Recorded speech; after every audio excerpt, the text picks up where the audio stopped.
Alhamdulillahi wa kafa. Wassalatu wassalamu ala rasulillahi nabiyyina wa sayyidina Muhammadin al-Mustafa wa ala alihi wa sahbihi wa dhurriyyatihi wa ummatihi wa man wafa wa ba'd. Saya ibadallah, ahbaballahi wa ahbaba rasulihi sallallahu alaihi wasallam, usi nafsi wa iyyakum bitaqwallahi faqad fazal muttaqun. فلا تموتن إلا وأنتم مسلمون. فقال تعالى: يا أيها الذين آمنوا اتقوا الله حق تقاته ولا تموتن إلا وأنتم مسلمون. Hadirin sekalian, alhamdulillah kita mengawali pertemuan di subuh ini dengan bersama telah melalui dalam penunaian salat subuh berjamaah. Semoga salat kita diterima oleh Allah Subhanahu wa taala. Semoga subuh ini kita digolongkan ke dalam salah satu yang disebutkan oleh doa Nabi sallallahu alaihi wasallam agar seluruh umat Rasulullah sallallahu alaihi wasallam diberkahi di awal berkegiatan di subuhnya. Dalam rangka untuk mendapatkan keberkahan itu, di antaranya penting kita menjemputnya dengan ikhtiar. Ada yang sifatnya anugerah, pemberian dari Allah Subhanahu wa taala, dihasilkan. Ada yang dari doa, mungkin orang tua mendoakan, tetangga mendoakan, kerabat mendoakan. Itu bagian dari ikhtiar. Ada yang ikhtiarnya bersumber dari diri kita pribadi, dengan menyiapkan agenda-agenda yang baik dan diniatkan untuk mendapatkan ridha Allah Subhanahu wa taala. Itu bagian dari ikhtiar. Ikhtiar bekerja, kita menyiapkan ilmunya, kemudian kita petakan agendanya, apa yang mau dikerjakannya. Setelah itu kita bertawakal kepada Allah. Nah, sifat yang pertama itu ikhtiar. Fa idza faraghta fansab wa ila rabbika farghab. Nah, dalam Islam sebelum kita tidur itu ada dua sunnah yang sangat menarik.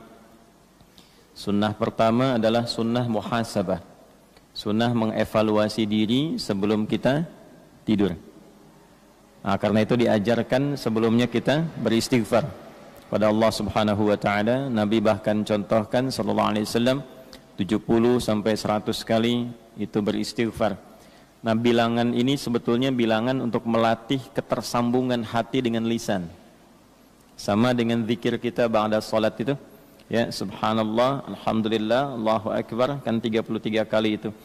Maksudnya 33 kali itu diantara hikmahnya, dari sekian bilangan itu nanti ada yang terkoneksi antara lisan dengan hatinya. Jadi zikir itu bukan hanya di lisan, ya, basah lisan itu bagus, tapi basahnya lisan itu nanti diiringi dengan ketersambungan kepada hati, kepada jiwa. Nah, ini yang nyambung, karena itu disebut zikir. Zikir itu kan terkoneksi. Ingat itu tersambung.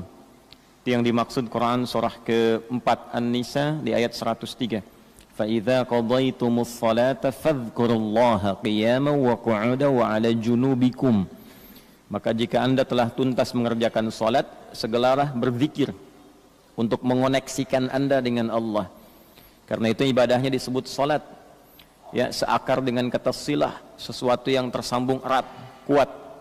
Secara bahasa disebut juga dengan ad-du'a. Kalau ngaji fiqh tentang bab salat, itu terjemah awalnya as-salatu fil lughati ad-du'a. Salat menurut bahasa doa. Kenapa doa dinamakan dengan salat? Karena saat berdoa itu kita tersambung kepada Allah. Karena itu kalau ingin cepat dikabulkan doanya, maka antara lisan dengan hati mesti nyambung. Jangan lisannya baca A, hatinya ke B. Ya kan?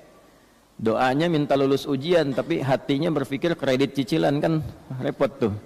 Nah, jadi mesti nyambung. Oleh karena itu dalam sholat dilatih tersambung dulu, sehingga seluruh bacaan terkoneksi, doanya terkabul. Itu yang menjadikan seluruh nabi dan rasul itu diperintahkan sholat, dan dalam sholat mereka berdoa.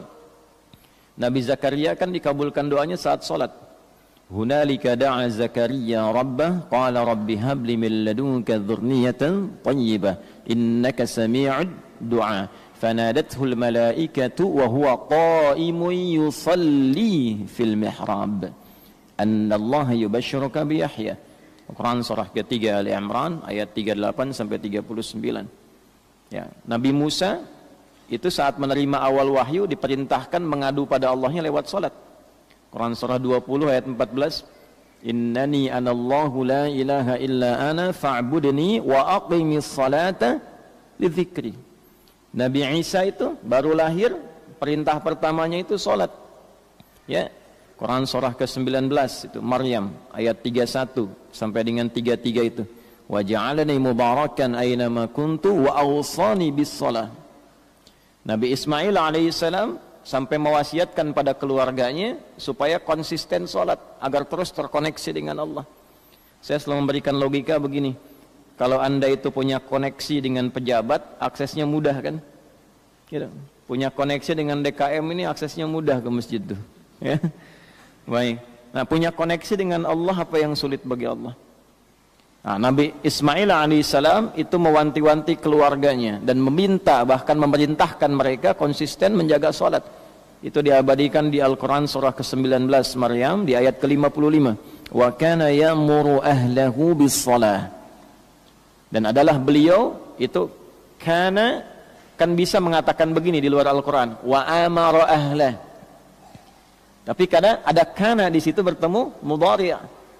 Ya, kana bertemu dengan mudhari' maknanya dua. Ya, yang pertama yadullu 'alal 'adah, menunjukkan pada kebiasaan. Jadi Nabi Ismail itu terbiasa meminta keluarganya mengingatkan supaya jaga salat, jaga salat. Nah, itu bagi orang tua muslim jadi teladan. Orang tua harus punya kebiasaan mengingatkan anaknya supaya menjaga salat. Nah, karena di situ ahlah itu menunjuk pada setiap personnya. Kan keluarga itu ada 4 dalam bahasa Arab. Ya, 1 ailatun, 2 usratun, 3 alun, 4 ahlun. Tuh. Ailatun sifat saling mendukung dari kata aul. Kalau sudah berkeluarga harus saling mendukung, mensupport, mendorong, membantu. Nah, jangan bertikai di lingkungan keluarga. Karena itu pertentangan, perselisihan, permusuhan di lingkungan keluarga itu diantara yang paling tidak disukai oleh Allah dan Rasulnya. Ya, silaturahim itu kan ayat keluarga di An-Nisa ayat pertama yang sering disatukan dalam 3 ayat kan dalam kesempatan Jumat itu. Ali Imran itu, kemudian An-Nisa, satu lagi di surat yang ke-33 Al-Ahzab di penghujungnya, kan? Yang di An-Nisa ayat pertama, ya ayyuhan nasu taqu rabbakumul ladzi khalaqakum min nafsin wahidah wa khalaqa minha zawjaha wa batta minhuma rijalan katsiran wa nisaa wattaqullaha alladzi tasaaluna bihi wal arham. Nah, jadi dan ulul arham itu kan yang pertama keluarga inti. Menyambungkan arham, menyambungkan silah, ya, terkoneksi dengan kuat di antara bagian keluarga itu bagian dari ketakwaan. Mafhum mukhalafahnya apa? Ya, mafhum mukhalafahnya, pengertian terbaliknya, memutus rahim, memutus hubungan kekeluargaan itu termasuk dari penyimpangan terhadap nilai takwa. Nah, itu mesti hati-hati. Karena itu wasiat para nabi itu sebelum meninggal itu menyatukan keluarganya dulu, bukan dalam masalah harta. Awas, hati-hati itu. Ya, ada 3 dosa bertumpuk diantaranya pada orang-orang yang rebutan warisan sampai tercerai-berai. Itu pelanggarannya 3 dan termasuk pada kategori dosa besar itu. Ya, rebutan warisan sampai bertengkar sampai memutus hubungan silaturahim. Karena itu orang tua dalam hidup satukan, ingatkan sholat, bahkan sebelum meninggal harus dipastikan itu.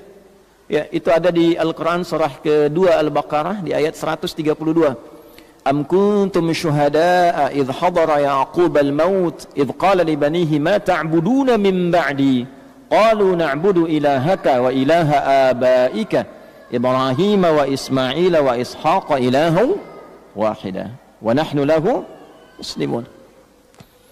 Apakah kalian pernah dengar kisah, pernah tahu tentang cerita bagaimana Nabi Ya'qub itu menjelang wafatnya beliau kumpulkan anak-anaknya, keluarga besarnya. Kalau besok lusa bapak meninggal, Iman kalian bagaimana? Salat kalian bagaimana? Pak, jangan khawatir. Kami akan konsisten menjaga tauhid iman kami, menyembah Allah ya seperti generasi bapak dan kakek moyang kita itu menjaga itu semua. Nah, Nabi Yakub kan anaknya siapa? Ishak. Ya. Nabi Ishak kolega ke sampingnya siapa? Nabi Ismail. Ayahnya siapa ke atas? Nabi Ibrahim. Makanya disebutkan dari situ 3 turunan. Ya, Yakub, Ishak, kemudian ke Ismail sampai ke atasnya Ibrahim. Nanti itu turun ke atas, turun ke bawah. Di warisan itu kan atas, bawah, kanan, kiri. Itu yang pokok, ashabul furud namanya. Nah, itu yang dijaga ahlunnya. Nah, itu aul namanya. Apa? Aul. Nah, kemudian yang kedua ada usrah. Usrah itu keluarga menunjuk rahasia yang terdapat di dalamnya. Sirrun. Jadi kalau sudah berkeluarga, kejadian-kejadian di dalam rumah yang pokok jangan dibuka keluar. Nah, terutama ibu itu Bu ya. Ada di surah keempat An-Nisa Bu, ayat 34. Ya. Fas-salihatu qanitatun hafizatun lil ghaibi bima hafizallah. Istri-istri yang salihah itu taat kepada Allah dengan cara menaati suaminya sepanjang suaminya menunjukkan dan meminta pada yang baik yang dibenarkan oleh agama. Lalu menjaga rahasia keluarga agar tidak terbuka keluar, terutama ketika tidak sedang bersama suami. Nah, laki-laki juga sama. Kenapa ditekankan pada perempuan? Karena perempuan punya sifat nasa. Karena itu diantara turunannya nisa. Ya, nasa itu senang menguraikan, menceritakan apa yang dirasakan. Jadi perempuan itu sependiam apapun, kalau ketemu temannya bisa ngobrol. Nah, kadang yang diobrolkan itu yang tidak harus dibuka. Nah, sekarang tidak ada teman, ada media sosial, bikin status. Ya, nggak nyangka ya. Nah, nyangka tuh. Yang ditunggui komennya kan Bu ya. Nah, itulah usrah. Jadi kalau ada kejadian malam, selesaikan, jangan tunggu siang, tutup. Nah, nanti setan masuk. Dan ada setan khusus menunggangi keluarga suami istri. Itu ada di Al-Baqarah ayat 102. Yufarriquna bihi bainal mar'i wa zawji. Tugasnya itu memecah belah supaya pecah aja suami istri itu. Jadi kalau ada kejadian malam, selesaikan malam, jangan tunggu siang. Sebab kalau tunggu siang, setannya makin banyak nanti ngasih informasi. Makanya kejadian di hari Ahad misalnya, di tanggal 4 Agustus, ya, kejadiannya malam, ditunggu sampai siang, itu kejadian Ahad 4 Agustus 3 tahun lalu muncul lagi. Tuh, akumulasi semua itu. Nah, setan begitu. Ya, kalau ditutup sampai hari kiamat tidak akan dibuka. Tapi kalau dibuka, menyelesaikannya tidak mudah. Kemudian ada Al itu keluarga dengan seluruh turunannya sampai bawah. Ya, dari mulai ayah, ibu, ke atas kakek, nenek, ke bawah, anak sampai cucu sampai cicit terus. Ya, itu Al. Ada surah namanya surah Ali Imran, bukan Ailah Imran, bukan Usrah Imran, tapi Ali Imran. Ya, Imran itu bukan nabi, bukan rasul, istrinya bukan nabi, bukan rasul, tapi sukses mendidik keluarganya, keturunan ke bawahnya sukses semua. Ya, punya anak Maryam salihah, punya anak Isa jadi nabi, jadi rasul. Kalau Anda ingin keluarganya sukses keturunan sampai ke bawah, maka setidaknya belajar dari surah Ali Imran. Nanti penjelasannya yang sempurna dari Nabi Muhammad sallallahu alaihi wasallam. Itulah sebabnya kenapa imam kita tadi baca Ali Imran ayat berapa tadi? Ayat 80 sampai 83. Ya, tadi yang dibaca barusan itu. Nah, ketika masuk 81, ya, wa idz akhadallahu mitsaqan nabiyyina lama ataitukum min kitabin wa hikmah thumma ja'akum rasulun musaddiqun lima ma'akum latu'minunna bihi wa latansurunnah qala aqrartum wa akhadhtum ala dhalikum isri qalu aqrarna qala fashhadu wa ana ma'akum minasyahidin. Paham? Tidak. Ya. Nah, ini ayat 81 itu penyempurna sifat istimewa dan keagungan yang melekat pada Nabi Muhammad sallallahu alaihi wasallam. Kita barusan diinfo, nabi lain ideal, nabi lain jadi contoh, tapi kesempurnaan seluruh contohnya melekat pada pribadi Rasulullah sallallahu alaihi wasallam. Gampangnya begini, semua keteladanan para nabi itu terkumpul di sosok Nabi Muhammad sallallahu alaihi wasallam. Jadi Nabi Isa istimewa, Nabi Musa istimewa, Nabi Daud istimewa, ya sampai Nabi Adam istimewa. Di antara sekian nabi itu yang paling istimewa siapa? Nabi Muhammad sallallahu alaihi wasallam. Dan ini ayatnya tegas turun dalam Al-Qur'an di 3 tempat nanti. Di antaranya satu tadi Ali Imran ayat 81. Dan ingatlah, pahamilah ketika kami mengambil perjanjian komitmen dengan semua nabi yang bertugas di bumi. Nanti akan ada nabi yang paling istimewa, nabi yang melengkapi. Kalau masa kalian bersamaan dengan nabi itu, kalian harus komitmen membantu dakwahnya dan menolong kemudian kepribadian dan tantangan-tantangannya. Diambil komitmen. Kalau mereka menyatakan iya, baru diangkat jadi nabi. Tuh, dikasih kitab, kasih hikmah. Ya, thumma ja'akum, ya. Kemudian kalian datang setelah itu, diberikan kitab, kemudian diberi hikmah. Setiap nabi bawa risalah, ada petunjuknya, ada penjelasnya. Tapi semua dari kejelasan itu harus menyampaikan pada umatnya. Harus disampaikan. Kalau nanti datang seorang nabi penutup, istimewa, cirinya begini. Jelas di cirinya disebutkan. Ada nama sifat. Makanya Nabi Isa mengatakan di antara nama sifatnya Ahmad. Quran surah 61 ayat ke-6. Wa mubasysyiran bi rasuli ya'ti min ba'di ismuhu Ahmad. Nabi Isa itu kan 600 tahun sebelum kelahiran Nabi Muhammad SAW. Ya, dan ini nggak masuk akal. Mana ada orang menyampaikan dengan gembira, orangnya belum hadir. Ya, Ustaz Hunaifi ke tetangga nyampaikan, Alhamdulillah, Alhamdulillah, anak lahir. Namanya siapa? Ahmad. Kapan lahiran? Nanti 6 tahun lagi. Orang pasti bingung.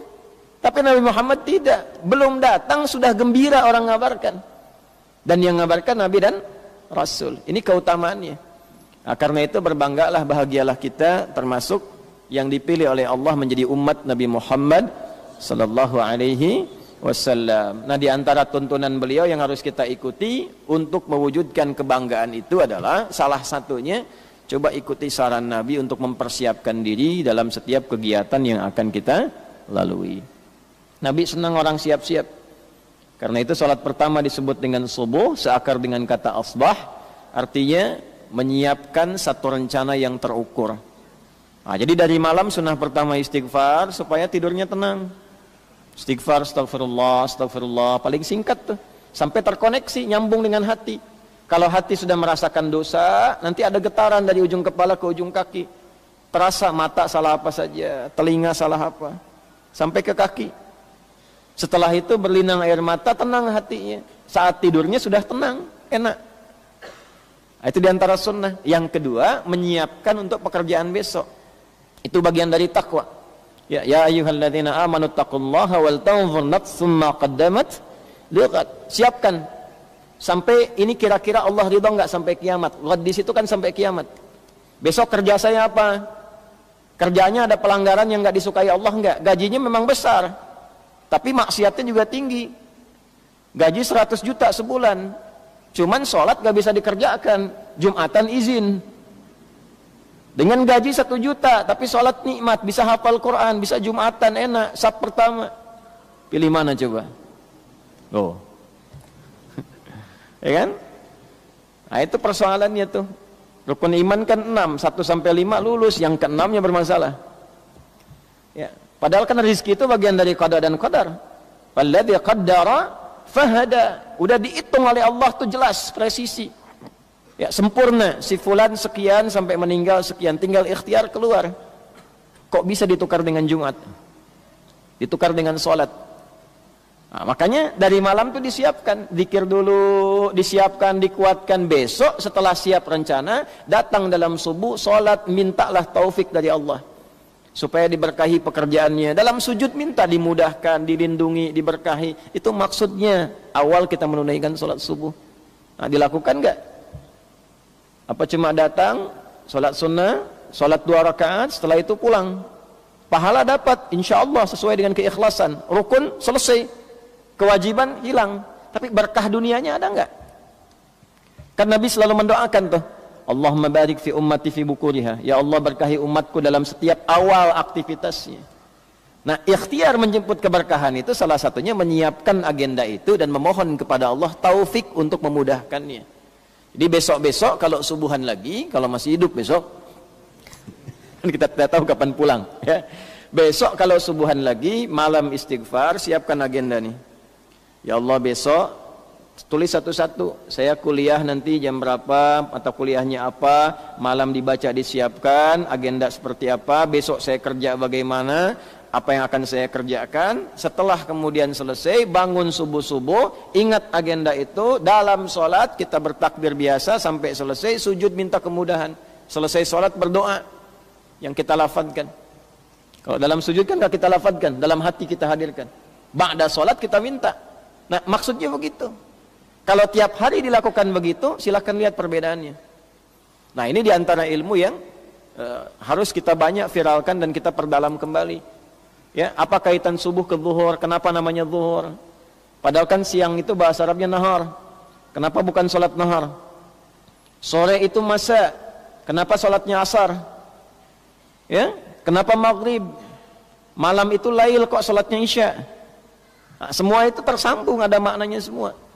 Nah, karena itu nanti satu waktu kita ngajinya agak sedikit lebih dalam, kemudian kitab-kitabnya bisa ditunjukkan sehingga koneksi kita juga ada kekayaan dalam referensi dan menambah wawasan insyaallah. Nah, untuk itu kita antarkan dulu sebelum ngaji ke kitab-kitab pokok, kitab induk, kita antarkan dengan adabnya dulu. Hari ini insyaallah kita akan masuki masih di halaman ke-17 ya. Halaman ke-17 di paragraf yang keempat, waqala Aliyun, yang sudah ada kopiannya ya, silahkan dibuka halaman 17 ya, paragraf kedua dari bawah tuh, waqala Aliyun. Ada? Baik, yang belum ada disimak ya, diikuti insyaallah. Ini bagian terakhir di keutamaan, selanjutnya nanti kita akan masuk kepada teknis ya. Di kitab ini dibagi dua. Satu motivasi, yang kedua bab teknis implementasi. Motivasi itu begini maksudnya, setiap kita itu kalau ingin semangat mengerjakan sesuatu, harus ada faktor yang mendorong kita untuk memotivasi mengerjakan itu dengan baik. Anda kalau nggak punya motivasi nggak akan datang ke sini. Apa tujuannya ke sini? Kan pengajian banyak, di tempat lain juga ada di hari yang sama. Kenapa datang ke sini? Ada motivasinya kan? Nah, menuntut ilmu juga begitu. Seperti mencari harta. Ya, bahkan harus lebih daripada itu, karena rumus Imam Syafi'i itu sederhana. Man arada dunya fa'alaihi bil ilmi, wa man arada al-akhirata fa'alaihi bil ilmi, wa man arada huma fa'alaihi bil ilmi. Kalau pengen dunia, pakai ilmu. Makanya semakin tinggi ilmu, dunia semakin cepat datangnya. S1 dengan S2 gajinya beda enggak? Beda, fasilitas tidak sama. S3 tambah lagi, gaji pasti naik sendiri. Fasilitas akan beda. Nggak mungkin S3 fasilitasnya di bawah ya daripada yang S1, kecuali ada bakat ilmu lain yang melebihi kapasitas S3 itu. Ya, jadi kadarnya ilmu. Pengen nambah silahkan, akhirat pun pakai ilmu, nggak pakai ilmu batal. Sholat subuh barusan nggak pakai ilmu batal, karena nggak ada ilmunya 3 rakaat, ya kan? Walaupun siap-siap dari tengah malam, kan repot tuh. Kalau pengen keduanya, nah ini yang ideal. Dunia akhirat dapat pakai ilmu juga. Bagaimana caranya dunia akhirat dapat? Ya. Kalau tidak tahu ilmunya repot sendiri. Ya, misal nih. Misal. Ini antum mau rapat, terbiasa duha nih. Terbiasa duha, ada kondisi yang tidak memungkinkan duha karena rapat mendesak. Ya, rapatnya jam 9, ada waktu 5 menit lagi. 9 kurang 5. Saya tanya, ngejar rapat atau duha dulu? Oh, ya kan? Kasus kedua, ibu misalnya bu, ibu dalam kondisi haid kan tidak sholat, ya kan? Tidak baca Quran. Nah, kalau tahu ilmu dengan tidak tahu ilmu itu ada perbedaan. Gimana status pahalanya ketika berhenti itu? Nah, dengan menggunakan satu hadis karena tahu ilmunya kita senang, dan dari ilmu itu kita persiapkan. Ya, perhatikan satu kalimat yang sangat indah. Ya. Nabi SAW pernah menyampaikan, perhatikan kalimatnya. Saya permudah saja bahasanya ya. Orang yang terbiasa melakukan satu amalan kebaikan, lalu dia mendapatkan uzur karena sakit atau karena safar, maka dia mendapatkan pahala yang sempurna, fakana alaihi ya muqiman sahihan, seperti orang yang mukim dan dalam keadaan sehatnya. Perhatikan kalimatnya, idza maridal abdu aw safar kutiba lahu mithla ma kana alaihi muqiman sahihan. Atau kama qala Rasulullah sallallahu alaihi wasallam. Kalau ada seorang sakit atau safar, atau pakai ilmu qiyas, dikiaskan kepada kondisi sakit dan safar, dan tidak memungkinkan mengerjakan amalan rutinnya, maka tetap dituliskan pahalanya dalam kondisi sakit atau safar, atau yang semakna dengan dua hal tadi. Misal, antum biasa ke masjid nih, biasa ke masjid, pahalanya kan beda dengan tidak ke masjid. Satu kali sakit, nggak bisa ke masjid, itu pahala sholat yang dikerjakan di rumah nilainya sama dengan yang di masjid, karena rutinnya, karena kebiasaan ke masjid ya. Tapi kalau nggak biasa ya tetap kembali kepada sholat yang munfarid. Sama ibu begitu bu, dalam keadaan ibu misalnya suci, diperbanyak nih, baca Qurannya perbanyak, tahajudnya, duhanya, sunnahnya. Itu dalam keadaan haidnya dituliskan pahala rutinnya. Jadi walaupun nggak ngaji, pahala ngajinya ada ya. Makanya dibanyakin bu amal saleh dalam keadaan suci. Sebab kalau sudah monofos, sudah berhenti, kembali seperti normalnya biasa yang lain. Banyakin ya, alhamdulillah ya, walaupun nggak ngaji dapat pahala, belum tentu. Kalau dalam keadaan sucinya tidak ngaji ya. Sama antum sering sholat duha, satu kali kondisi mendesak, tidak bisa dikerjakan karena tadi ada kondisi sosial yang sangat mendesak, dikiaskan kepada orang sakit yang tak mampu, dikiaskan pada orang safar, maka pahala duhanya tetap dapat. Nah kalau tahu ilmu ini tidak akan memaksakan duha ya, karena pahala dapat. Apalagi misalnya dalam safar, terbiasa sholat sunnah kan, mau safar panjang nih ya, kemudian transit di bandara, bahkan berangkatnya siang ya, zuhur, ba'da zuhur tepat 12:30 ya, nyampainya misalnya ke tujuan itu bisa jam 5, dijamak kan, hadiahnya kosor kan, 2 ya. Nah, antum kerjakan zuhur 2, asar 2, ditarik kemudian takdim ke zuhur, masih sholat sunnah nggak? Oh, jangan terlampau soleh. Oh, yang fardu aja dikurangi, dia tuh mau tambah lagi. Nah, ini kalau pakai kosor. Tapi ketika anda kosor pun hitungannya 4, yang sunnah tetap masuk, ditulis pahalanya gitu. Berdasarkan apa? Hadis tadi, karena kebiasaan rutin mengerjakannya. Makanya selama hidup rutinkan amalan-amalan tambahan yang sunnah, bacaan yang sunnah, supaya saat dalam kondisi tertentu tak bisa mengerjakan, pahala tetap dapat. Nah itulah ilmu. Jadi ada motivasi. Kalau kita paham dengan itu, motivasinya semakin meningkat. Yang tidak punya motivasi akan berbeda. Kalau nggak tahu keutamaan tahajud, nggak akan bangun malam. Kalau nggak tahu dahsyatnya Al-Quran, tidak akan mau mengkaji ya. Karena itu yang pertama, butuh kita motivasi untuk bisa mengoptimalkan semangat kita belajar. Yang kedua, teknisnya bagaimana memulai belajar itu supaya satu, yang dipelajari berkah, yang kedua cepat untuk dipahami, yang ketiga mudah untuk diamalkan. Nah inilah yang menjadikan para ulama menulis kitab-kitab pengantar sebelum ke kitab induk. Di antara kitab pengantar yang ditulis oleh ulama kita yaitu Adabul Alim wal Muta'allim karya Hadratus Syekh Muhammad Hashim bin Asy'ari. Sekarang kita sudah masuk di halaman ke-17 di paragraf yang keempat. Nah kalau sudah paham itu, mari kita baca kitabnya. Jadi ini kita baru mulai.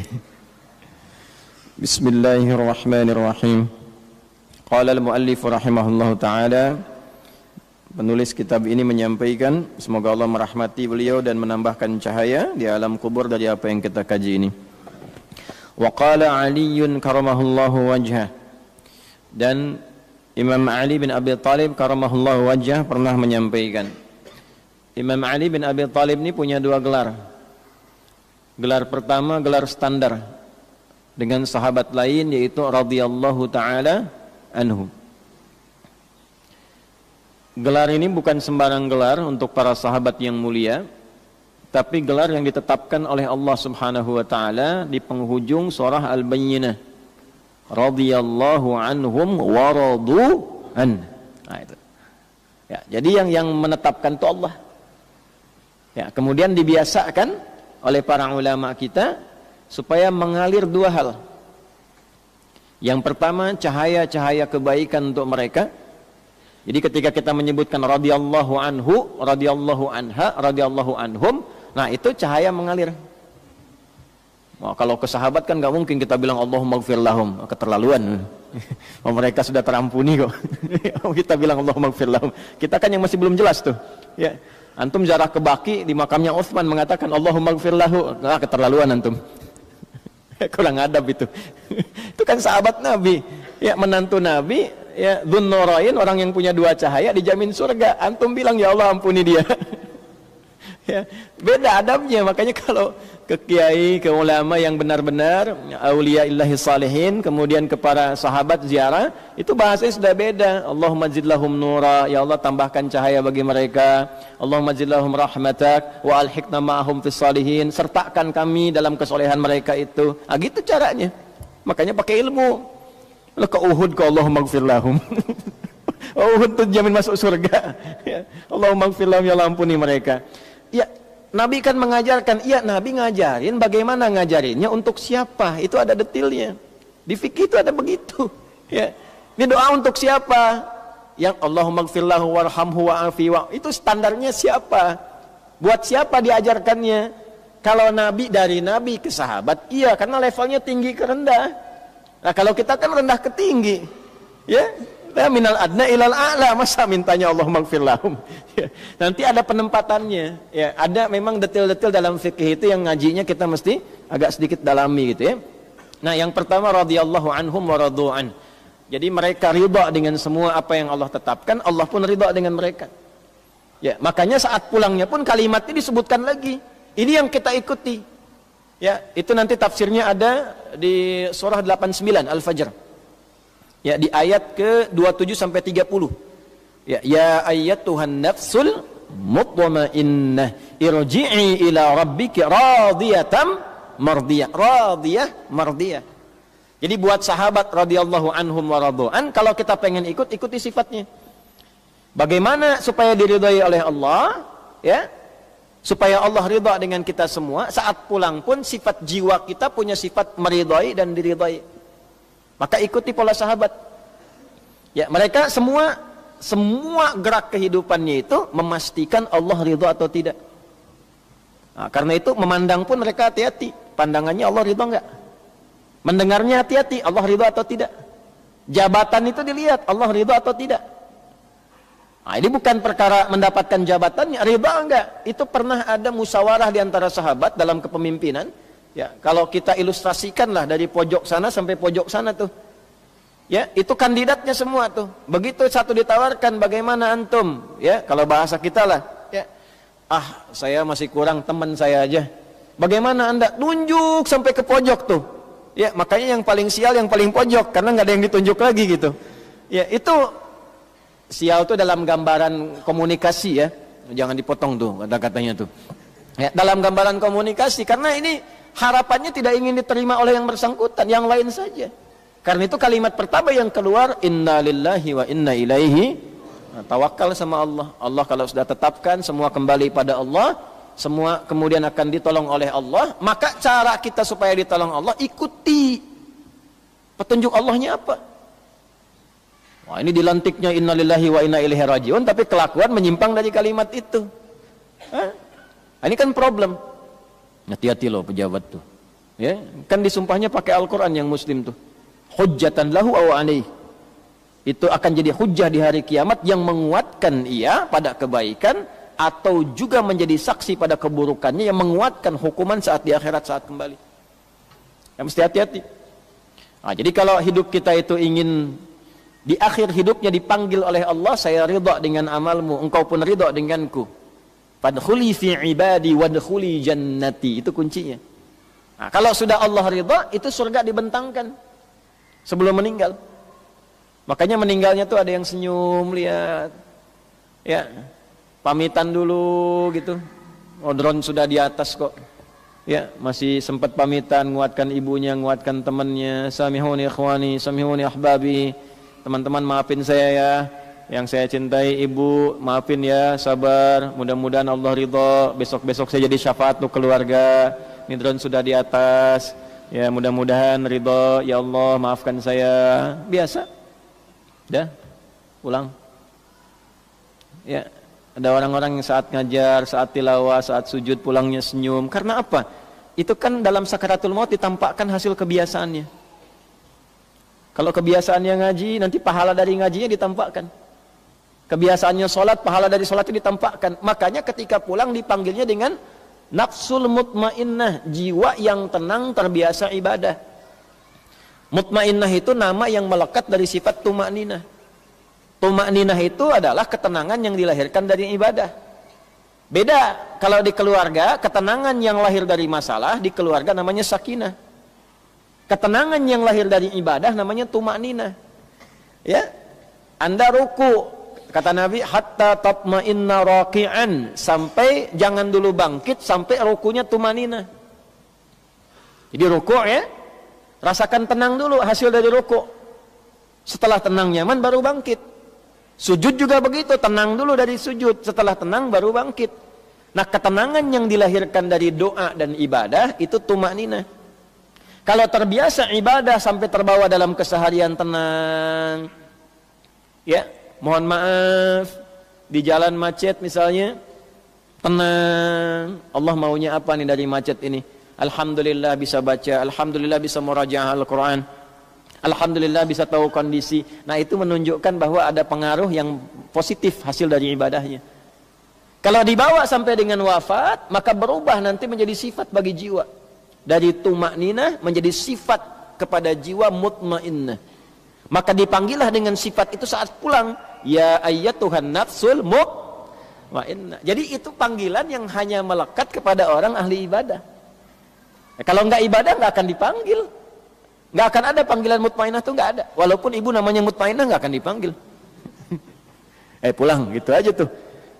Malaikat malah saking keselnya mengatakan begini, akhriju anfusakum. Keluar, susah banget keluarnya katanya. Tarik ulur begitu tuh. Ya. Nah, jadi kalau kita ingin mendapatkan sifat ridha Allah, yang pertama jaga ibadah. Yang kedua jaga akhlak. Akhlak. Itu pembuktian ibadah itu pada akhlak. Kama arsalna fikum rasulan minkum yatlu alaikum ayatina wa yuzakkikum. Di benarnya ibadah antum itu akan terlihat pada akhlaknya. Ya. Salat itu apa pembuktiannya? Tanha 'anil fahsya wal munkar. Inna salata tanha 'anil fahsya wal munkar. Nah, fahsya wal munkar itu kalau bisa dihindari, ya, itu adalah akhlak perwujudannya. Jadi kalau kita sudah bisa menunjukkan itu, nanti ada pengaruh kepada jiwa, terbawa sampai dengan meninggal, disifatilah dengan amalan yang diridhai oleh Allah, dan kita pun akan ridha pada pemberian Allah saat ditampakkan di dalam sakaratul maut. Ya. Ya ayyatuhan nafsul mutmainnah, irji'i ila rabbika radiyatan mardiyah, fadkhuli fi ibadi. Dengan sifat ibadahnya disebut ibad. Wadkhuli nanti ditampakkan surganya. Maka meninggal dalam keadaan senyum karena melihat surga yang ditampakkan. Sahabat sebelum meninggal sudah disifati radhiyallahu anhum wa radu an, lebih tinggi nilainya dengan radiyatan mardiyah. Nah, makanya kalau lebih tinggi di atas kita, maka sifat kita itu meneladani. Doanya mengantarkan rahmat. Nah, itu bagian pertama radhiyallahu, ya. Jadi kalau ada yang laki-laki anhu, kalau perempuan anha, kalau banyak anhum. Ya, kalau bapak anak itu anhuma. Biasanya depannya kuncinya ibnu. Ya, an ibni Abbas, an ibni Umar radhiyallahu taala anhuma. Kalau huma bonusnya satu lagi. Mengalir pahala lagi untuk ayahnya dan ibunya, orang tuanya. Misal Ibnu Abbas itu kan dididik oleh ayahnya pedagang, sibuknya luar biasa. Tapi dia pengen satu dari keluarganya jadi ahli ilmu, yang mewarisi ilmunya Nabi SAW. Maka dari kecil disimpan di majlisnya Nabi. Titipin sama ibunya Ummu Fudail. Ya, tolong yang ini Abdullah ini siapin supaya jadi alim ke depan, ke majlis Nabi. Simpan, nanti bawa lagi, simpan, bawa lagi. Sampai Nabi meninggal beliau masih remaja, kisaran usia 13-14 tahun. Ya, sudah hafal 2000 hadis. Bapaknya baru 200, anaknya 2000. Didoakan oleh Nabi, Allahumma faqihhu fid din wa alimhu ta'wil. Kemudian disebut turjumanil Quran, jadi pakar Al-Quran, jadi ahli fiqih. Nah, setiap beliau menyampaikan satu hadis dari 2000 itu pahala mengalir pada orang tuanya. Makanya disebut dalam kitab ulama radhiyallahu taala anhuma. Sebagai tanda Abdullahnya dibuang, Abbasnya dimunculkan. Karena inisiatif mendidik anak itu datang dari orang tuanya. An Ibni Abbasin. Ya. Nah, ilmunya dipakai, dalam ilmu sanad dipakai sebagai inspirasi. Kalau bapak ibu menyekolahkan anak ke pesantren, doanya dari ibu, dari bapak disiapkan yang halal, anak itu jadi ulama kemudian hari, hafal Quran, hafal hadis. Setiap dia menyampaikan sesuatu, bapak ibu dapat transferan pahalanya. Jangankan jadi alim, dia sekarang baca Quran, bapak ibu positif tuh, kirimkan yang halal, ibu doakan, dia baca Quran, pahala mengalir pada ibu. Nah itulah keuntungannya begitu. Makanya cari sekolah-sekolah Islam, ya, cari pesantren-pesantren yang baik, yang ada Qurannya, ada sholatnya, supaya pahala mengalir. Hukum itu gimana niatnya? Innamal a'malu bin. Kalau orang tua niatkan dunia, bapak ibu dapat dunia. Itu aja sederhana. Di dunia yusibuha. Sekolahkan anak ke tempat favorit, kursusnya bahasanya bahasa asing, silakan perbanyak. Jadi sesuatu, jadi direktur, membanggakan Anda, bangga. Urusan apa? Dunia. Anda di servis, iya, urusan apa? Dunia. Selesai dunia, selesai. Akhirat bagaimana? Ya. Pilih dunia apa akhirat? Pilih dua-duanya. Kan doanya Rabbana atina fid dunya hasanah wa fil akhirati hasanah wa qina adzab. Nah, makanya cari pesantren yang bagus. Quran diajarkan, sholat diajarkan, kenal sunnah Nabi diikuti, sirah para sahabat diajarkan, tidak melupakan kebutuhan-kebutuhan duniawi, konteks yang paling kini. Jadi dokter dia yang hafal Quran dan paham fikih kedokteran. Masa yang mengandung perempuan yang periksa laki-laki? Paham dengan baik. Jadi arsitek yang hafal Quran, jadi pejabat yang hafal Quran. Ya, coba perbanyak ke depan tuh bupati yang hafal Quran, wali kota yang hafal Quran, ya sampai presiden ahli Quran ke atas. Kalau itu semua didapatkan berkah kita dan tahu ilmunya bagaimana cara menerapkan dalam kehidupan, itu pasti akan berkemajuan. Yaitu radhiyallahu taala anhu. Jadi kalau ngaji hadis kita kalaupun belum ke matan, ke sanad, kita dapat inspirasi itu. Nanti Anda pelajari, Anda profesinya apa? Ingin ikut sahabat, nggak harus semuanya. Antum pedagang, mau dapat radhiyallahu ta'ala anhu dalam dagangan, keluarkan. Utsman gimana dagangnya? Abdurrahman bin Auf gimana dagangnya? Talhah gimana dagangnya? Ya. Yang bukan profesinya, ya sudah. Ya, cukup antum ikuti keteladanan ibadah kebaikannya, yang seprofesi ikuti titian kehidupannya. Antum pengen jadi pejabat, oh gimana Abu Bakar, gimana Omar? Antum pengen karir di militer misalnya, gimana Khalid bin Walid? Gimana Abu Ubaidah al-Jarrah? Antum pengen di ilmu, gimana sahabat Ali bin Abi Thalib karamallahu wajhah. Di antara keutamaan Ali ini ada yang kedua. Ya, ada yang menyebut begini, selama hidupnya sahabat Ali yang mulia ini selalu berusaha menjaga wajahnya, pandangannya dari sesuatu yang tidak baik. Termasuk dari aurat dirinya. Ada yang mengatakan, ya, selama hidupnya itu menjaga pandangan dari aurat dirinya, aurat pokoknya. Karena itu dimuliakan oleh Allah wajahnya, karena selalu menjaga diri, memalingkan dari hal-hal yang tidak baik. Kelihatan gak bagus, paling, dan gak bagus, paling. Bahkan aurat dirinya pun beliau palingkan wajahnya yang mulia dari itu semua. Ya, karena itulah kemudian diantara gelarnya bukan hanya radhiyallahu ta'ala anhu, tapi yang kedua karramahullahu wajhah. Allah telah muliakan wajahnya selama berkehidupan. Tapi tetap tidak mengangkat beliau dari derajatnya sebagai sahabat dan menantu Nabi yang mulia.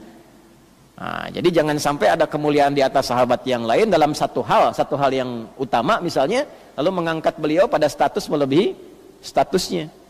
Sampai ada yang mengatakan dalam satu sekte begini, oh malaikat Jibril salah ngasih wahyu, harusnya ke Ali katanya, bukan ke Nabi Muhammad. Itu keterlaluan tuh.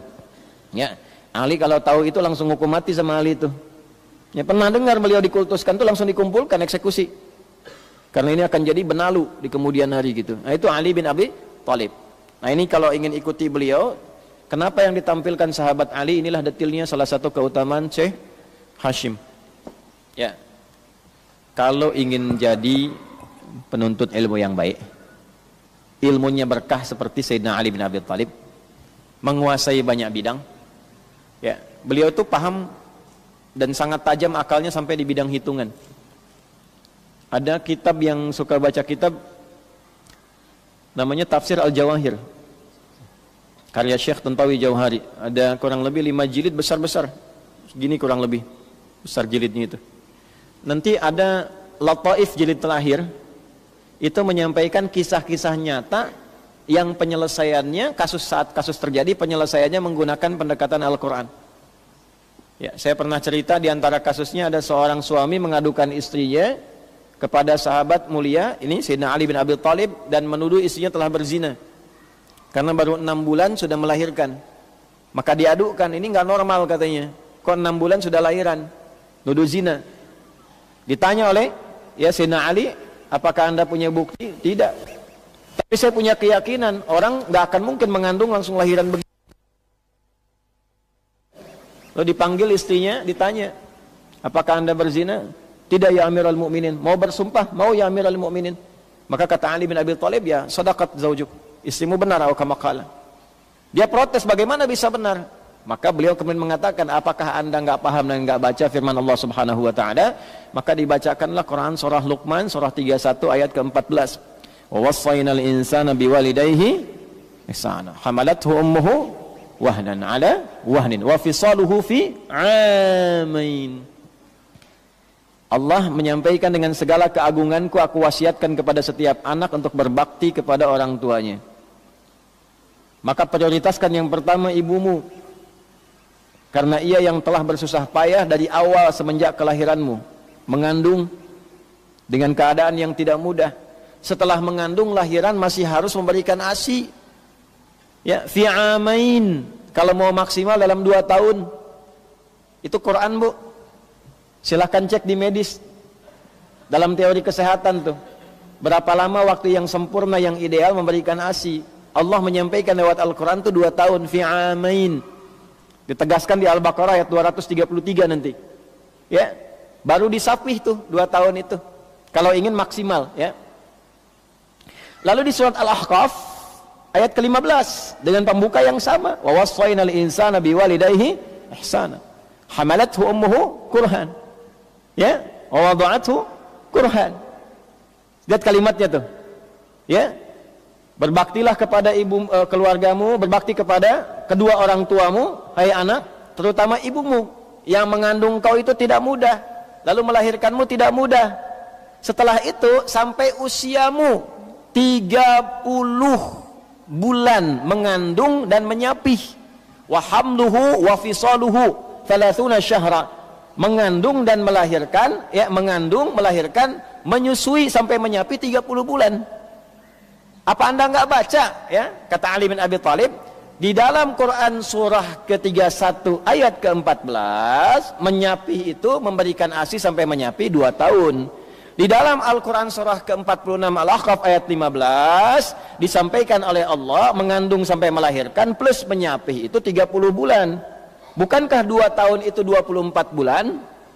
Kalau mengandung melahirkan plus menyapih itu 30 bulan, dikurangi 24 bulan berapa? 6 bulan. Nah, itulah kelahiran prematur, kata Ali bin Abi Thalib. Batas standar dari situ. Jadi bayimu ini lahir prematur. Itu Ali bin Abi Thalib keutamaannya itu. Bagaimana bisa menyimpulkan begitu kalau bukan karunia Allah? Jadi ulama nggak mudah, Pak Ibu. Imam Syafi'i itu malam bisa memecahkan 300 persoalan di kediamannya Imam Ahmad bin Hanbal, muridnya. Datang ke situ bertamu, keluarganya senang, kata Imam Ahmad kepada anaknya, ini akan ada abah, bahasa kita lah gitu, ya. Nanti kamu ambil teladanannya, ambil contohnya. Begitu datang dijamu, makannya banyak, anaknya bingung. Ya, begitu malam diintip nggak tahajud, bapaknya tahajud. Begitu waktu subuh tiba, nggak berwudu kembali, langsung sholat. Ngadu ke ayahnya, bah gimana disebut hebat ini, makannya banyak begitu? Ya kan, namanya anak-anak kan? Ya, namanya anak-anak, baru dapat 1 hadis, ya langsung menyimpulkan anak-anak, gitu ya. Kan makan yang bagus itu berapa? 1/3 untuk makanan, 1/3 untuk minuman, 1/3 untuk udara, gitu kan. Nah, anak nih menyimpulkan makannya kebanyakan nih, anak-anak, gitu ya. Yang kedua disimpulkan, ya abah tahajud, beliau nggak tahajud. Yang ketiga itu sholat nggak wudu, katanya, anak-anak tuh, ya. Bapaknya demikian, orang berilmu, alim, hafal 1 juta hadis. Imam Ahmad itu 1 juta hadis, hafal 1 juta hadis. Nah begini, kalau orang alim, hafal, tahu adab ya, maka bersikapnya pun dengan adab. Kata ayahnya, cobalah Ananda tanya baik-baik. Bapaknya sungkan nanya, Ananda aja yang tanya dengan cara yang baik. Klarifikasi. Nah ulama begitu. Ya, apa yang terjadi kemudian? Anaknya nanya, duhai imam, duhai guru dari ayahku, aku melihat ketika engkau datang kok makannya banyak sekali. Kan? Kata Al-Imam Asy-Syafi'i disampaikan, aku banyak makan itu karena tidak ada orang yang paling soleh di desa ini kecuali bapakmu. Kalau dia soleh makanannya pasti halal. Kapan lagi bertemu makanan halal yang diproduksi orang soleh? Ada adab lain, hadis lain, ayat lain. Kalau makanan itu halal, didapatkan dengan cara yang halal, maka di dalamnya ada keberkahan. Berkahnya apa? Ziyadatul khair wastimraruhu, membawa pemiliknya kepada kebaikan. Jadi kalaupun minumnya sedikit jadi energi, dipakai ceramah bagus, pakai sholat kuat, dipakai baca Quran enak. Contoh gampangnya gimana? Antum saat Ramadan kan yang haram-haram libur. Ya kan? Nggak mau nipu, nggak mau korupsi, gitu kan? Maka kecenderungan hartanya halal. Karena halal, minum teh manis seteguk aja kuat sampai puasa besok. Coba, yang mau dekat-dekat subuh bangunnya kan? Ya kan cuman kurma satu, ya kan? Kemudian minum teh manis, ya. Hari-hari pertama kan semua dikumpulkan saat buka. Ya kan? Buah, jus naga, naga yang Cina, jus ini itu macam-macam. Terus menu wajib kan gorengan kan, kurma sunnah kan bagi orang Indonesia itu. Kumpulin semua, hari pertama masih semua dimakan. Kedua, ketiga, keempat, kelima, teh manis satu teguk, udah sholat maghrib. Karena berkah, karena soleh. Hartanya dihasilkan dari yang soleh, makanannya soleh, minumannya soleh, kuat sampai tarawih.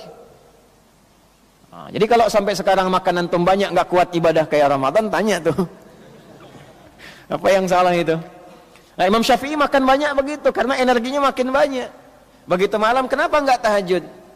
Bapakmu tahajud itu untuk dirinya sendiri. Saya malam itu tiba-tiba terfikirkan masalah umat sampai 300 persoalan saya selesaikan. Ada masalah begini, solusinya begini. Masalah begini, solusinya begini.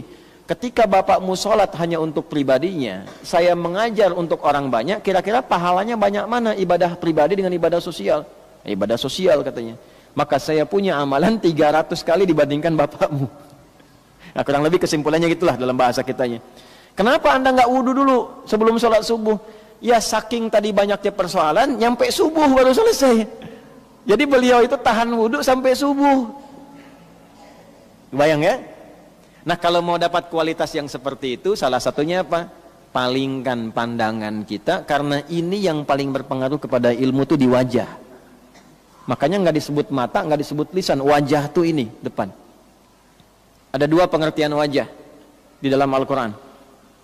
Satu, wajah tuh bagian tampak depan seluruhnya. Dari ujung kepala sampai ujung kaki. Udah? Dalilnya mana? Di Al-Baqarah. Fawalli wajhaka syatral masjidil haram.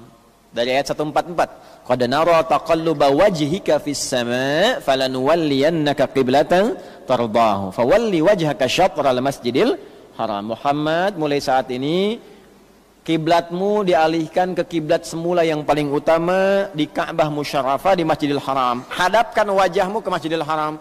Wajah di situ bagian depan seluruhnya hadap kiblat.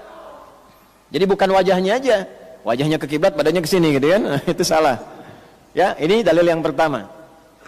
Yang kedua, wajah yang dimaksud ini bagian depan ini. Dari sini sampai ke sini bagian dagu bawah. Contohnya ayat wudu. Ya, wudu, Quran surah ke-5 ayat ke-6. Ya. Ya ayyuhalladzina amanu idza qumtum ilas salati faghsilu wujuhakum wa aydiyakum ilal marafiq wamsahu bi ru'usikum wa arjulakum ilal ka'bain. Ini yang pokok 4 dibasuh. Ya, rukun wudunya 6, dimulai dengan niat, 4 ini utama, diakhiri dengan tertib. Beda dengan tayamum, di ayat yang sama. Tayamum nanti di ayat yang sama di akhirnya. Kalau tayamum cuma 2, bagian wajah dengan tangan, ini dari telapak. Ya, jadi bedakan, nggak sama antara wudu yang normal dengan tayamum. Ingat baik-baik itu ya. Ya, saya pernah dapat informasi ada kesamaan atau yang menyamakan. Nah, ini mungkin kurang tepat yang harus diperbaiki. Jadi tayamum ada caranya sendiri, wudu ada caranya sendiri. Di antara bagian yang dibasuh itu wajah. Nah, wajah tuh ini. Ya. Nah, apa kaitan dengan ilmu di sini yang dicontohkan Sayyidina Ali bin Abi Thalib? Kalau Anda ingin ilmunya bagus, cepat hafal, tidak mudah lupa, dan berkah mudah dipraktekkan, salah satunya jaga wajah, palingkan dari hal yang tidak baik. Apa bagian-bagian wajah? Nih, mata, jangan semua dilihat. Makanya kalau ngaji ke majelis ilmu tuh yang belum nikah tuh ya, mau lihat ilmu apa mau lihat calon? Ya, karena ada yang motifnya tuh cari jodoh. Ya, kalau bukan anaknya, bapaknya nyariin jodoh buat anaknya tuh. Itu ada, karena di hadis niat kan hijrahnya ada yang begitu. Awim ra'atin yankihuha. Ada yang ngajinya modus, kata Nabi itu. Ya. Nah, ini hati-hati nih, wajah, dengar. Ya, lisan. Lisan ini paling bahaya. Nanti kalau sudah masuk ke halaman 22, ini lisannya akan banyak disoal. Ini yang paling banyak mengurangi keberkahan ilmu. Apalagi nyoal-nyoal ulama nih. Pakai lisan itu. Ya, belum ngaji sudah bilang bid'ah sama gurunya misalnya.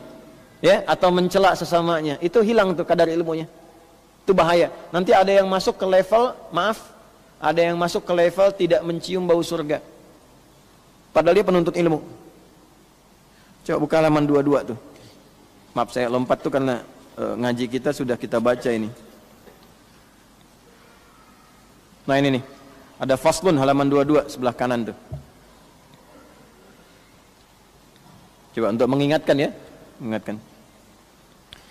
Bismillahirrahmanirrahim. Faslun jami'u ma dzukira min fadlil ilmi wa ahlihi innama huwa fi haqqil ulama al-'amilin bi ilmihim al-abrar al-muttaqin alladhina qasadu bihi wajhallahil karim wa zulfa ladaihi bi jannatin na'im la man qasada bihi. Diulangi, lihat, la man qasada bihi. Nah ini poinnya. Lihat kalimatnya. I'radan dunyawiyyah min jahin aw malin aw mukatharatin fil atba' wat talamidh faqad ruwiya. Nah ini poinnya. Faqad ruwiya 'anil nabiy sallallahu alaihi wasallam man talaba al-'ilma liyujariya bihi al-'ulama'a aw yumariya bihi as-sufaha'a aw yasrifa bihi wujuhan nasi adkhalahu Allahu fin nari. Rawahu at-Tirmidzi. Ya. Faqad ruwiya, dan telah diriwayatkan. Nah, kalau sudah menggunakan ruwiya berarti ini sanadnya ini ya telah diketahui, disimpan sanad untuk mempercepat dan memperingkas tulisan, langsung disambungkan ke Nabi. Tapi dia muttasil. Dia muttasil. Jadi ada dua jenis. Kalau muttasil itu ada sifat sahihnya. Syarat hadis sahih 5. Mattasala isnaduhu binaqlil 'add ad-dhabiti 'anil 'add ad-dhabiti min ghairi syudzudin wala 'illatin qadihah. 5. Sanadnya bersambung. Yang kedua harus adil orangnya. Adil itu nanti ada definisinya. Yang ketiga dhabit, kekuatan hafalannya. Ya, kurang sedikit beda titik koma turun satu hadis. Dari sahih bisa jadi hasan. Ya. Kemudian min ghairi syudzudin wala illah, 4 syudzud, 5 illah qadihah. Ya, ada aib-aib yang harus dihilangkan, spesifik atau bertentangan dengan orang-orang baik yang selainnya. Dalam riwayat 5 ini, kalau 5 ini terpenuhi sahih hadisnya. Kalau sanad terputus itu bisa macam-macam munqati'. Bisa di awal, bisa di tengah, bisa di akhir. Bisa tengah-tengah hilang nih rawinya. Harusnya si fulan sampai ke Nabi. Imam Al-Bukhari menerima hadis dari Hajjaj bin Minhal. Hajjaj bin Minhal menerima dari Alqamah bin Marthad. Alqamah bin Marthad menerima dari Syu'bah. Syu'bah dari Sa'ad bin Ubaidah. Sa'ad bin Ubaidah dari Abu Abdurrahman As-Sulami. Abu Abdurrahman As-Sulami dari Utsman bin Affan radhiyallahu taala anhu. Utsman bin Affan radhiyallahu taala anhu dari Nabi sallallahu alaihi wasallam menyampaikan, perhatikan kalimatnya. Ya, perhatikan kalimatnya. Lihat baik-baik. Hadis yang paling populer tentang Al-Qur'an, khairukum man ta'allamal Qur'ana wa 'allamah. Itu ada di Al-Bukhari nomor hadis 5027. Sanadnya yang saya sebutkan tadi. Tiba-tiba putus di tengah. Syu'bah hilang misalnya, hilang 1. Atau Abu Abdurrahman As-Sulami hilang 2. Itu mu'dal namanya. Nah, karena tidak ketemu, status hadis ditangguhkan, di hold dulu. Dari sahih turun ke dhaif dulu. Sampai didapatkan riwayat lain yang menerangkan atau menguatkan itu. Namanya syawahid. Kalau nggak ada syawahid, turun dhaif. Dhaifnya dibagi lagi nanti. Nanti yang paling parah 3, disebut 3M. Ya. Bukan mencuci tangan, ini bukan itu COVID itu. Ya, 3M itu ada munkar, matruk, maudhu', diingkari, ditinggalkan atau dihukumi palsu. 3 itu. Nah, kalau orang Syekh Hasim ini kan sudah ada sanad, makanya di awal pembuka kitabnya sanadnya dulu disebutkan. Ya. Saya dengan Syekh Ali Jum'ah dan dapat ijazah nanti di beberapa hadis itu ya, itu beliau ketika menuliskan buku sanadnya dulu. Sanad saya dari sipulan, sanad ketiganya nyambung ke Syekh Yasin Al-Fadangi. Nah, ini beliau dibuka dengan sanad dulu. Sanad saya begini, di Al-Bukhari ini, di Muslim ini, di Kutubus Sittah begini. Artinya ketika sudah paham itu, mengerti dan dapat ijazah itu dari kata ajaza yujizu, diberikan izin perkenanan mulai mengajar atau menyampaikan karena sudah mendapatkan talaki dari gurunya. Ya. Nah, beda dengan sekolah sekarang formal. Masuk titip absen, duduk paling belakang, duduk di kelas bangku deretan belakang, ya, di dalam kelas penuh dengan obrolan gitu kan. Nah, itu ngobrol, melamun, mikirin macam-macam, mau ujian besok minjem catatan teman gitu kan.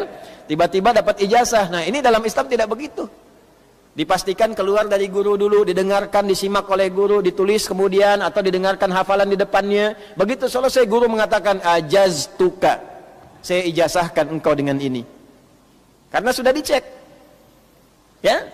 Nah, balik ke sini, kalau sudah dapat ijazah, maka boleh ini sanad disingkat, langsung dikenabikan. Ya, langsung sanadnya disingkat, langsung ke Nabi. Salah satu contohnya ini. Nah, kalau ngaji kita dapatkan begini langsung dihukumi. Wah, ini enggak ada rawinya nih, dhaif. Ah, dhaif palamu gitu kan. Ya. Jadi ada yang bahaya itu. Saya lihat ada ngaji kitab Ihya, belum ngaji sudah nyimpulkan. Ngaji aja belum, lihat kitabnya aja belum, dia udah bilang dhaif katanya hadisnya tuh. Di Ihya itu hadisnya 4848. Udah diklasifikasi, Al-Iraqi mengklasifikasikan yang dihukumi dhaif itu 30%-nya. Di 70%-nya itu sahih. Di 30 sampai 34 dhaif itu dipecah lagi. Mana yang afdhaliyatul amal, mana yang la aslalahu, dijelaskan lagi. Kenapa ada ini, kenapa ada itu, babnya apa, sampai begitu. Ini kita belum lihat sudah bilang dhaif. Nah, ini kan bahaya itu. Ya, maaf ya. Faqad ruwiya 'anin Nabi sallallahu alaihi wasallam, dan sungguh jangan pernah diragukan, pernah diriwayatkan dari Nabi sallallahu alaihi wasallam. Pakai qad, ingin menunjukkan bahwa Anda jangan ragu, saya sudah ada sanadnya ini. Ya, qad kan harfu taukid wa tahqiq. Taukid menguatkan, tahqiq menjamin. Anda jangan ragu, saya menegaskan, saya jamin saya punya sanad tentang riwayat ini. Nah, ngajinya begitu. Ya. Ruwiya 'anin Nabi sallallahu alaihi wasallam, diriwayatkan dari Nabi sallallahu alaihi wasallam. Ini disebut riwayatnya, nanti disebutkan referensinya di At-Tirmidzi. Saya sudah cek, ini rawahu Tirmidzi, di At-Tirmidzi nomor hadis 2654. Rawinya dari Ka'ab bin Malik radhiyallahu taala anhu. Kan enggak disebut di sini. Kalau enggak disebut dilacak kan? Sampai ketemu ya. Nah, ini ada di At-Tirmidzi nomor hadis 2654. Yang ada kitabnya boleh tulis sampingnya 2654 At-Tirmidzi. Rawinya dari Ka'ab bin Malik. Karena ada 2 rawi. Rawi pertama Ka'ab bin Malik, rawi kedua Abu Hurairah. Yang Abu Hurairah ada di Abu Daud nomor hadis 3664, 3664. Ada di Ibnu Majah nomor hadis 260, 260. Nanti perbedaan redaksinya di ujung, di akhir. Depannya sama, ujungnya berbeda. Ya. Yuk kita bacakan riwayatnya. Maksudnya untuk nambah referensi ya, antum tuliskan tuh. Yuk, karena kita sebentar lagi selesai. Bismillahirrahmanirrahim. Man talabal ilma, man ismun mausulun yadullu ala fardiyatil ammiyah. Huruf sambung konjungsi pada satu informasi, bentuknya tunggal, hukumnya umum. Siapapun, artikan begitu. Man siapapun. Ya, coba dialihkan dari terjemahan barang siapa. Kan suka ada terjemahan tuh ya, barang siapa tuh. Nah, saya agak kurang sepakat. Ya, karena sampai hari ini saya belum temukan tuh barang punya siapa tuh. Ya. Jadi lebih enak siapapun. Man siapapun, laki-laki, perempuan, besar, kecil, tua, muda. Hati-hati nih, hati-hati. Talabal ilma, yang menuntut ilmu, yang belajar.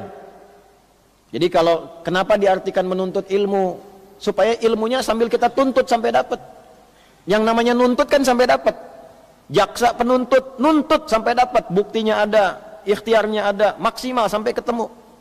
Nah, kenapa menggunakan tolaba kita tuntut? Karena lebih tinggi nilainya dibandingkan sekedar datang. Ya, jadi kalau kita mau belajar, tuntut sampai dapat betul ilmunya.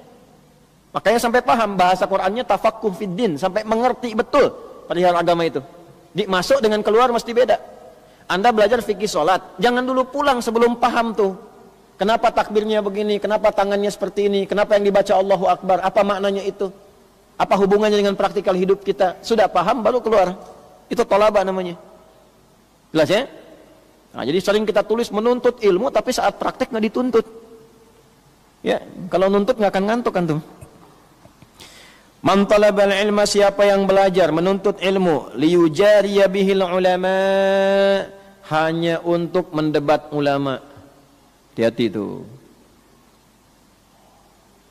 Hanya untuk mendebat ulama, berbangga-bangga dengan di hadapan para ulama. Karena sifatnya tolaba, maka ada, ingat kalau Nabi sampaikan ini berarti kejadian. Ada orang belajar seperti serius, kelihatannya benar sambil menuntut dasar ilmunya. Jadi kalau ada dalil dia catat tuh. Ini Qur'annya dalil, hadisnya dia hafalin betul karena nuntut ilmunya. Ini dalilnya Qur'an, hadis. Tapi itu hanya digunakan untuk menyoal ulama. Bikin konten sengaja aja buat nyoal ulama. Gitu.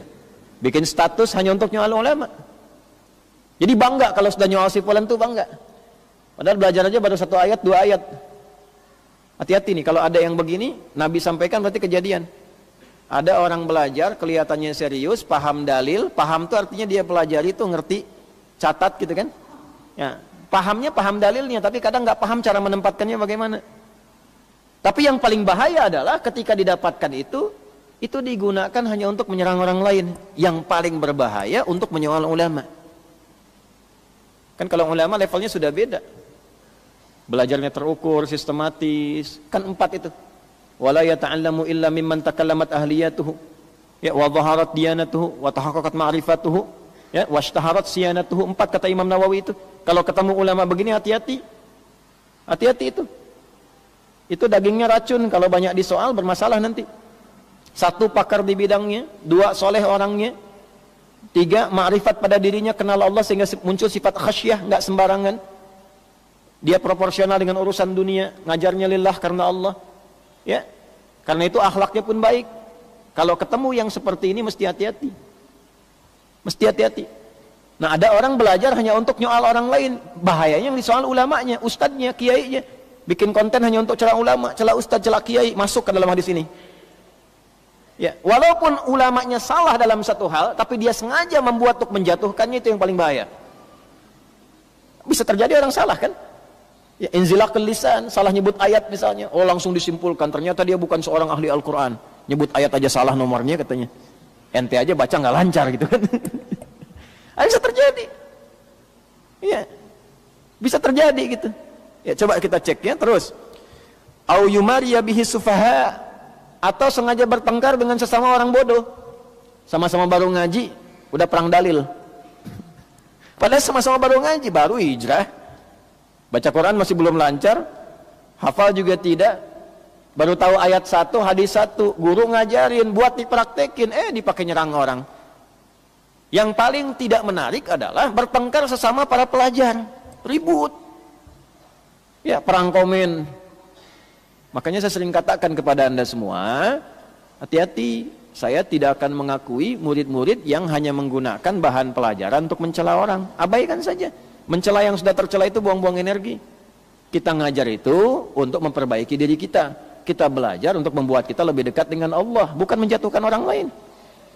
Ya, belum selesai hadisnya, sabar. Kemudian gurunya, au yasrifa bihi wujuhan nas, atau dia ngajar orientasinya hanya untuk memperbanyak murid supaya nggak ngaji lagi dengan orang lain, supaya fokus pada dirinya saja. Nah, ini kan tafsirnya di awal. Ini ada. Ya. Min jahin au malin au mukatharatin fil atba' wat talamid. Ada guru nanti yang kalau ngajar, kata Nabi itu ditafsir oleh Syekh Hashim, kalau ngajar itu supaya muridnya belajar dengan dia saja. Jangan belajar dengan orang lain. Supaya muridnya makin banyak, kagum pada dia, cuma ini yang dekat dengan Quran, cuma ini yang standarnya dengan sunnah, yang lain salah. Sampai menyimpulkan hati-hati dengan yang lain. Bisa terperangkap pada bid'ah, jauh dari Quran, jauh dari sunnah, dan menyimpulkan hanya itu yang Quran, yang sunnah. Ini bahaya. Sebab ketika salah memberikan fatwa, murid tidak punya referensi lain untuk dibenarkan. Ketika salah gurunya memberikan fatwa, murid tidak punya kesempatan memperbaiki, karena menganggap yang lain salah semua. Coba Anda ngaji dengan guru Anda misalnya pakar di satu bidang, tapi belum tentu pakar di bidang lain.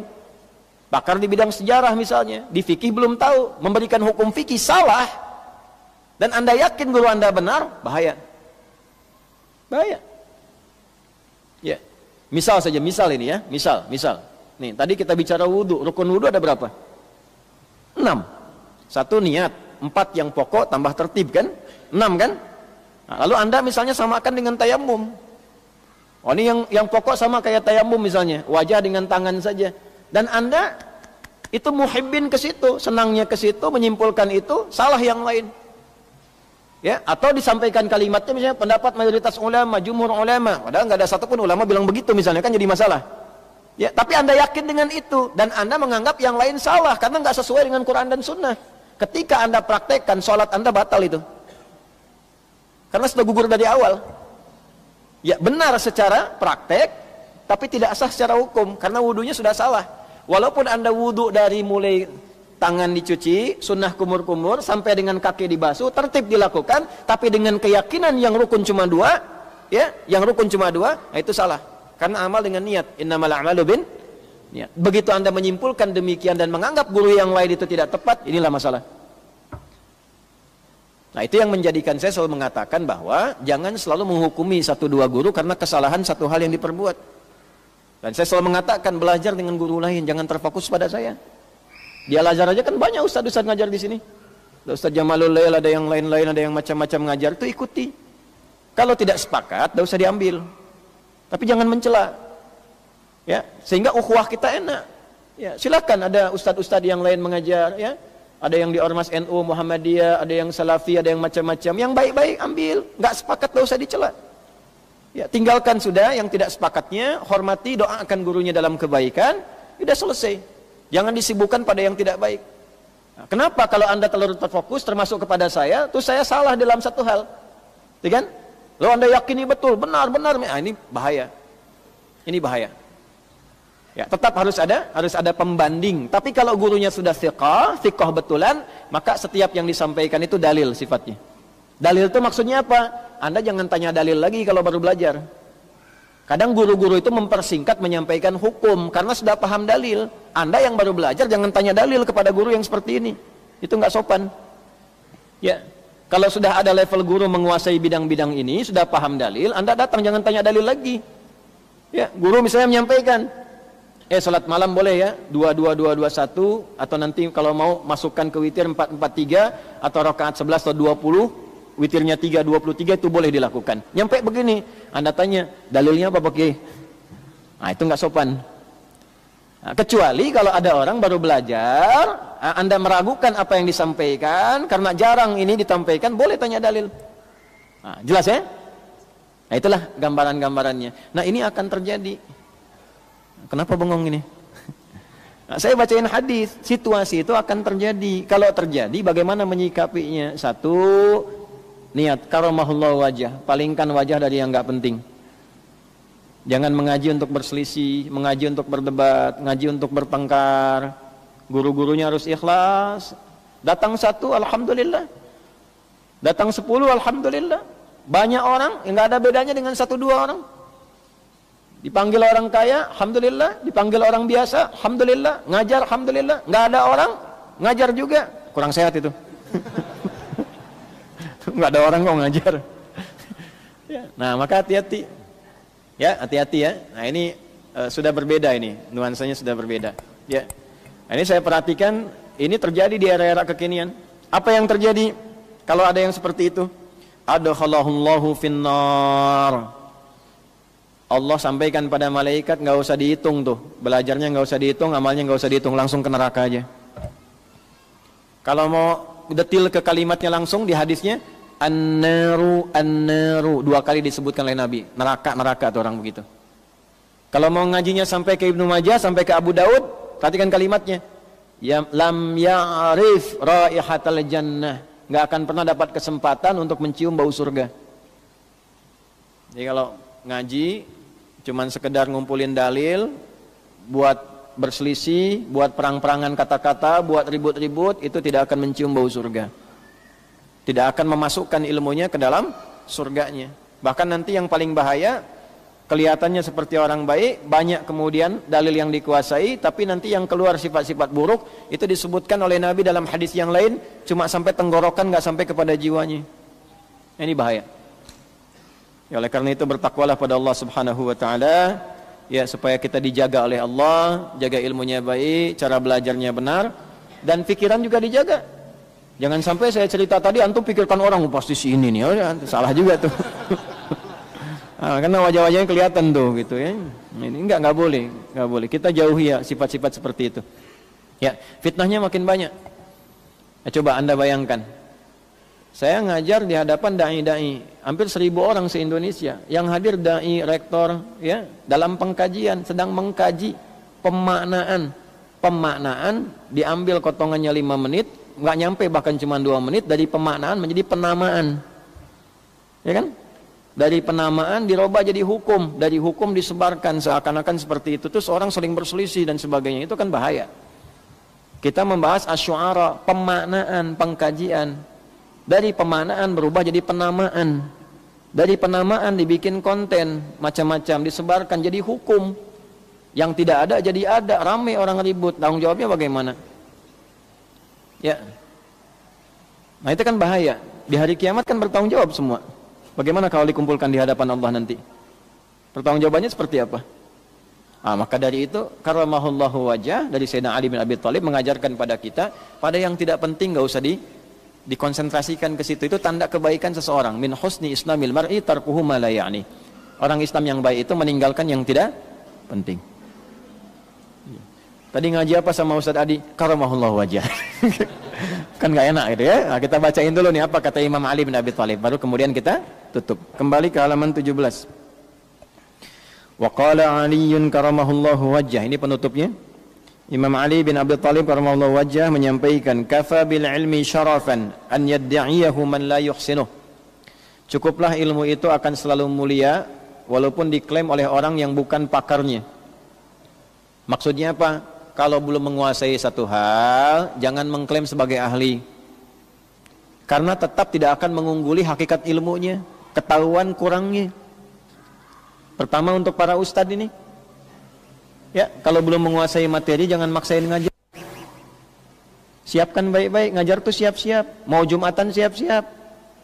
Jangan merasa punya banyak ilmu, dikasih judul belum paham, di tengah jalan buka Google 5 menit sebelum khutbah.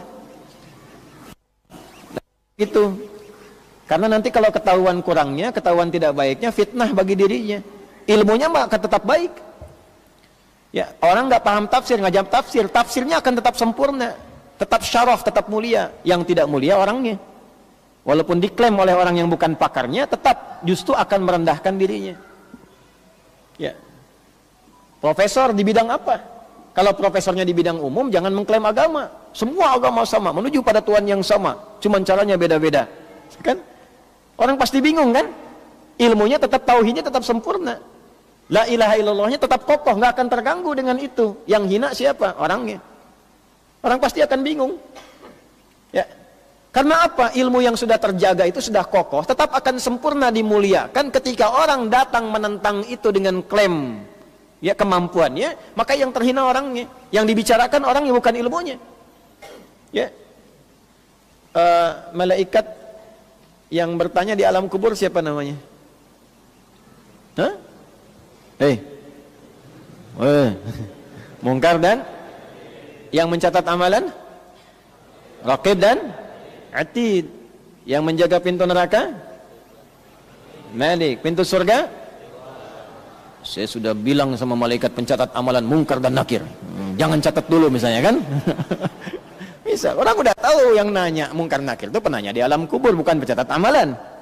Jadi kalaupun antum mengklaim seorang dengan gelar-gelar tertentu tapi menyampaikan yang kontroversial, hakikat ilmunya tetap akan tinggi, antumnya yang jatuh.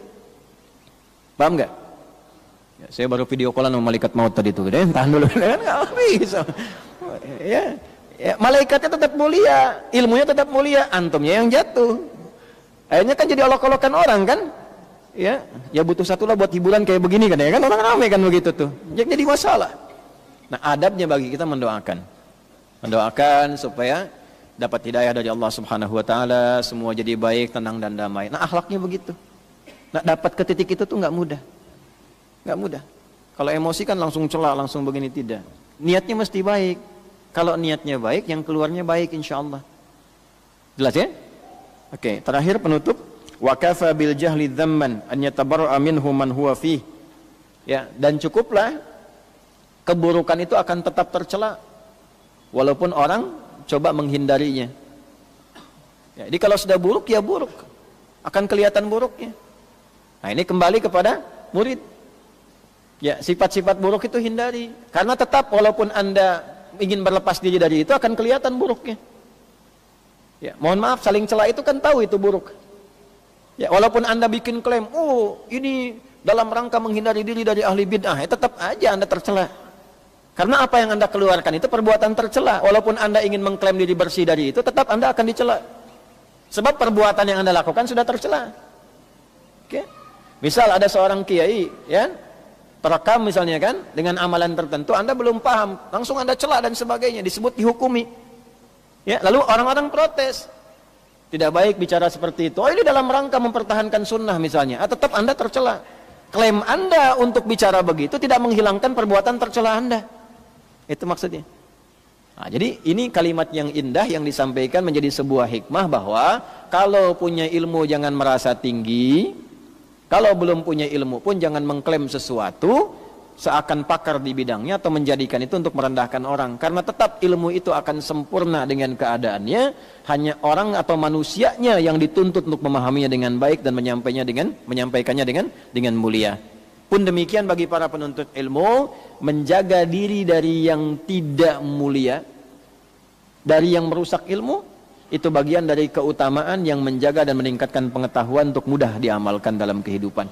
Ini referensi yang kita dapatkan, sanad yang tersambung dari Nabi SAW, prakteknya dari Sayyidina Ali bin Abi Thalib, disampaikan sanad ketersambungannya sampai subuh ini dari kitabnya Syekh Hasim Irsyadus Sari. Dan kewajiban kita setelah belajar, insya Allah kita amalkan dalam kehidupan kita. Maka yang ingin kita akhiri untuk menutup, satu, mohon doakan kami, saya pribadi, supaya bisa mengamalkan apa yang saya sampaikan ini, karena tidak mudah. Ya, ini kan orang datang mau belajar banyak, itu jaga. Saya itu waktu